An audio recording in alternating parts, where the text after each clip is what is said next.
ഭൂമിയിൽ ഒരു സ്വീകാര്യത ആ മഹൽ വ്യക്തിക്ക് ഉണ്ടാകും. എല്ലാവരുടെയും മനസ്സിൽ ആ മഹാനായ വ്യക്തിയോടുള്ളതായിരിക്കുന്ന മഹബത്ത്, ഒരു സ്നേഹം, ബഹുമാനം അല്ലാഹു ഇട്ടുകൊടുക്കും. ഇതാണ് ഇവിടെ കാണുന്നത്.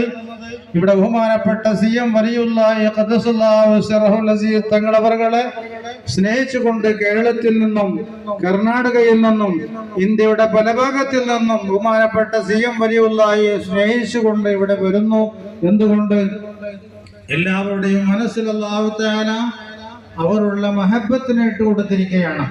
അള്ളാഹുവിനെ സ്നേഹിച്ചുകൊണ്ട്, അള്ളാഹുവിന്റെ കൽപ്പനകൾ, അള്ളാഹുവിന്റെ ആജ്ഞകൾ അനുസരിച്ചത് കൊണ്ട് അല്ലാഹു സുബ്ഹാനഹു വ തആല എല്ലാവരുടെയും മനസ്സിൽ ആ മഹാനായ വലിയുള്ളാഹിയുടെ മഹബത്ത്, സ്നേഹം വിട്ടുകൊടുത്തിരിക്കുകയാണ്.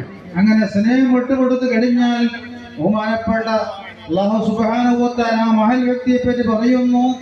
ആ മനുഷ്യന്റെ, ആ മഹൽ വ്യക്തിയുടെ കാത് ഞാനാകും, കണ്ണ് ഞാനാകും, കാല് ഞാനാകും. ആ മനുഷ്യന്റെ എല്ലാ അംഗങ്ങൾക്കും പ്രത്യേകമായിരിക്കുന്ന ഒരു ശക്തി ഉണ്ടാകുമെന്ന് അല്ലാഹു സുബ്ഹാനഹു വ തആല ഖുദ്സി ഹദീസിൽ പറയുകയാണ്. ആ മനുഷ്യന്റെ കണ്ണുകൾക്ക് പ്രത്യേകമായിരിക്കുന്ന ശക്തി ഉണ്ടാകും, ആ മനുഷ്യന്റെ കാതുകൾക്ക് പ്രത്യേകമായ ശക്തി, അങ്ങനെ ഓരോ അംഗങ്ങൾക്കും പ്രത്യേകമായിരിക്കുന്ന ശക്തി ഉണ്ടാകും. ആ മനുഷ്യന്റെ കണ്ണിലേക്ക് സാധാരണ ഉള്ളതായിരിക്കുന്ന കണ്ണുകൾക്കുള്ള കഴിവല്ല.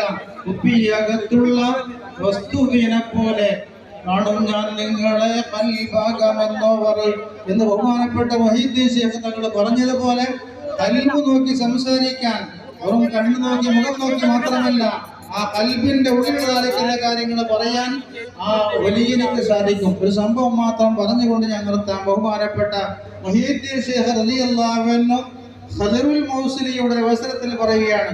ഖദീർ എന്നാണ് ഇപ്പോൾ പിന്നെ മൗസിലി എന്നായതാണ്, ഖദീറുൽ മൗസിലി ആയതാണ്. അതിന്റെ കാരണം ബഹുമാനപ്പെട്ട മുഹീദ്ദീൻ ശൈഖ് തങ്ങള് ആ ഖദീർ എന്ന് പറയുന്ന ആ ശിഷ്യരെ വിളിച്ചുകൊണ്ട് പറയുന്നു, ആ ഖദീർ ഇദ്ഹബ് ഇലൽ മൗസിൽ, നിങ്ങളുടെ മൗസിലിലേക്ക് പോകണം.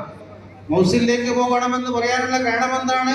ഫഫീ ലഹരിക ദുർരിയത്തുൻ തൽഹറു ബിഹാ, നിങ്ങൾക്കുള്ള മുതുകിൽ കുറെ സന്താനങ്ങളുണ്ട്.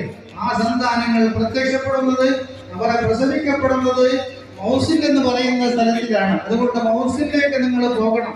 സന്താനങ്ങൾ ഉണ്ടാകുന്നെന്ന് പറയുന്നത് അദ്ദേഹത്തിന് കല്യാണം കഴിക്കുന്നതിന് മുമ്പാണ്.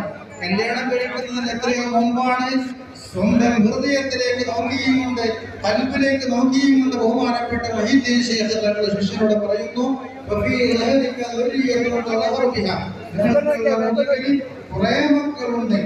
ആ മക്കൾ പ്രത്യക്ഷപ്പെടുന്നത്, പ്രസവിക്കപ്പെടുന്നത് മൗസിൽ എന്ന് പറയുന്ന സ്ഥലത്തിലാണ്.